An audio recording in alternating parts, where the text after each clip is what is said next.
Hey guys, what's up? This is April over at the Resellers Learning Curve. Once again, apologize for the car video, but honestly, if you know me, this is kind of my signature thing.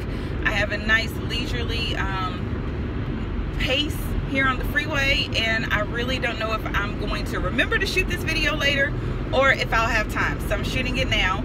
Don't worry that I'm not looking down, but just know that I am driving very safely. But I want to talk to you guys about something that comes up all the time. All of my videos are usually things that are frequent reseller topics.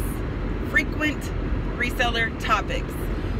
One of those that gets posted not only to our group, the Resellers Learning Curve Facebook group, but also to other groups that I'm in. People will ask if there is a list of clothing brands they should look for if they want to get started reselling. Obviously, clothing is one of the easiest ways to break into the game because clothing is plentiful, it's everywhere, you can get it for cheap, it's easy to ship, all of those things. Yeah, we get it. But people will often ask if there's a list. And there isn't a list. There isn't a list. When I was probably 6 months to a year in this game, people did things like that. Like, I bought at least one, maybe two books about brands from other resellers. And quite frankly, the reason I don't advocate using that method is it doesn't work.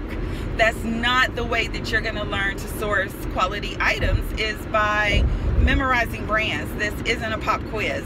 It's not the way that any of this works. What do I mean? What am I saying here? Okay, here's the thing. I just left Goodwill on my lunch break, and I only bought one item because, quite frankly, I was there pretty late last night and I got what I wanted. I got all I needed. They haven't put out a lot of new stuff yet. I'll stop by when I get off work. Who knows what'll happen. But I only bought one item when I was just there. And the reason that I only bought one item, like I said, they haven't put out a lot of new stuff. But when I saw the one item that I purchased, what crossed my mind was, what are those? Like the young kids say, what are those? Like, that's what I thought. It was something that I had never, ever seen before in this type of item. Completely unique, different, and I was like, what in the world? And of course, when I looked them up, it was important enough that I felt the need to take my butt and stand in that line and check out with my one item. If you want to know what that one item is, let me know. Let me know in the comments. If enough people say they want to know, then I will share. Otherwise, I feel like it's one of those things that I'll post and other resellers are going to be like, duh, you ain't no girl, like, we've been doing this. So if you're interested, let me know. My point being, what's more important than knowing what to buy is knowing what not to buy. I think the elimination method is a more effective way of sourcing than trying to memorize a ton of labels. Sure, you're going to hear about brands, you're going to see tags, you're going to you're going to learn about brands in a lot of different ways, and so when you see a tag, you'll be like, hey, I know that brand. But at the same time, just know that if you're able to find information that tells you that brand is profitable, so is thrift stores. So are thrift stores. The most amazing flips that I've ever had, honestly, the most incredible flips of all time, for me, have been items that seem completely and utterly worthless to thrift stores. One of them being a Brooks Brothers vintage smoking jacket, which I'm almost positive I got for $2.99. And I talk about that in my review breakdown video. So, guys, my point is, knowing what not to buy is just as important as knowing what to buy. Learning the most common brands that you're going to see, the stuff that is never worth picking up, that's going to help you learn to fly through clothing racks.